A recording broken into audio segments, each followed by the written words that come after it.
Assalamualaikum. In this video, we will talk about the brief interpretation of the process of Zanjera development. So ayan, community-based irrigation system.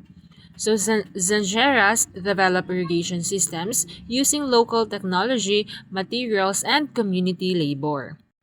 So ang meaning, ang community-based irrigation system ay isang traditional na irrigation practice na ginawa at pinamamahalaan ng mga farming communities, lalo na sa Northern Philippines.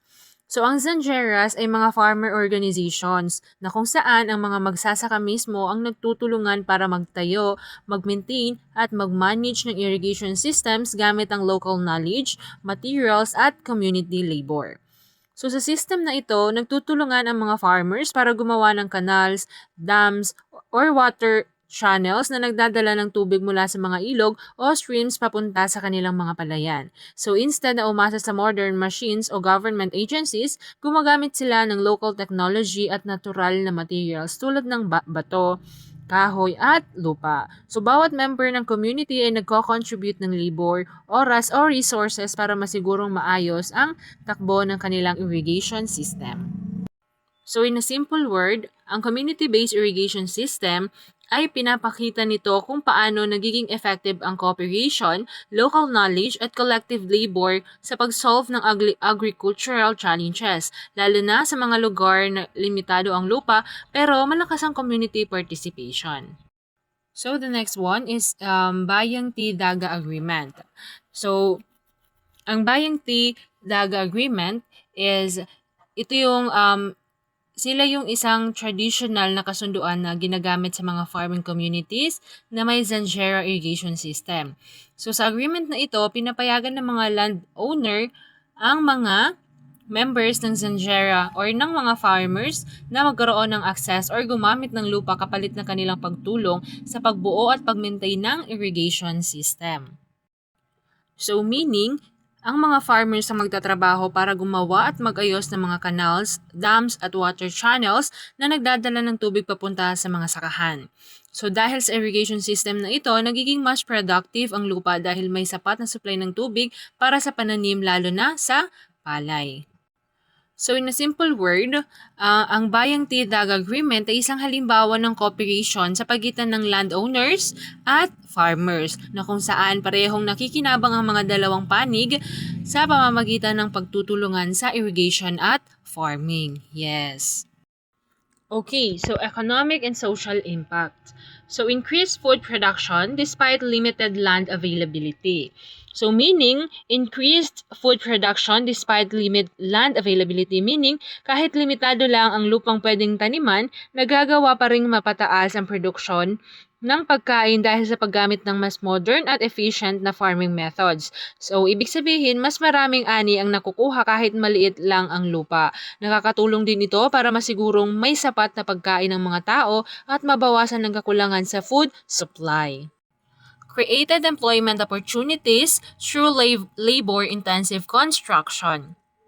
So dahil sa mga proyekto na nangangailangan ng mas maraming manggagawa lalo na sa mga construction at infrastructure projects, mas maraming trabaho ang nabuksan para sa mga tao.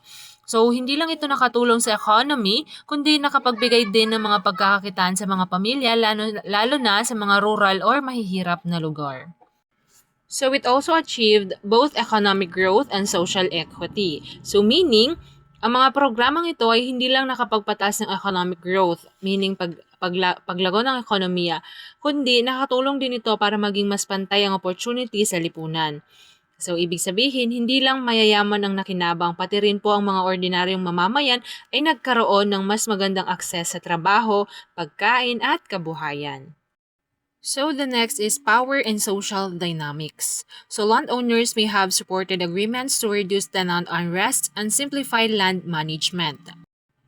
So this means ang mga landowners o may-ari ng lupa ay maaring pumayag sa mga kasunduan o sistema para maiwasan ang alitan o reklamo ng mga tenants. So kapag may malinaw na kasunduan tungkol sa paggamit ng lupa at tubig, mas nagiging maayos ang relasyon ng landowner at ng mga magsasaka.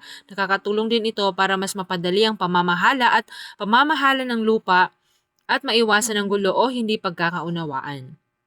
Okay, so social, cultural, and spatial factors limited competition among Zanjera groups. So meaning, ang mga social, cultural, spatial factors tulad ng tradisyon, kultura, ng pagtutulungan at lokasyon ng mga komunidad ay nakatulong para mabawasan ang kompetisyon sa pagitan ng mga Zanjera groups or mga grupo ng magsasaka na nagtutulungan sa irrigation system. So dahil may malinaw na rules at respeto sa bawat group, mas naging cooperative kaysa competitive ang kanilang relationship. So nakakatulong ito para mapanatili ang maayos na pamamahagi ng tubig at maiwasan ang conflict sa mga magsasaka. So the last one but not the least is equitable land and water distribution. So land was divided into multiple parcels across irrigation sections for each member. So sa sistemang ito, ang lupa ng bawat membro ay hinahati sa iba't ibang bahagi or parcels na nakalagay sa iba't ibang sections ng irrigation area. So ibig sabihin, hindi lang isang lugar ang lupa ng isang farmer. Ginawa ito para mas maging pantay ang pagkakataon ng bawat isa na makakuha ng magandang lupa at sapat na supply ng tubig. So this also ensured fair access to water and land quality. So dahil nga sa ganitong paraan ng paghahati ng lupa, mas nagiging patas ang akses ng bawat magsasaka sa tubig at kalidad ng lupa. So hindi lang ilan ang nakakakuha ng pinakamagandang parte ng lupa o pinakamaraming tubig.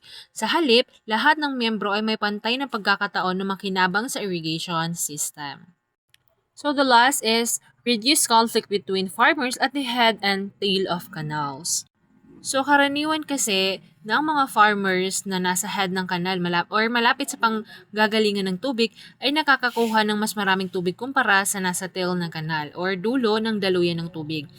Pero dahil sa hinahati ang lupa sa iba't ibang bahagi, nababawasan ang mga away or conflict sa pagitan ng mga farmers. At dahil dito, mas pantay na ang distribution ng tubig at ng lupa sa lahat.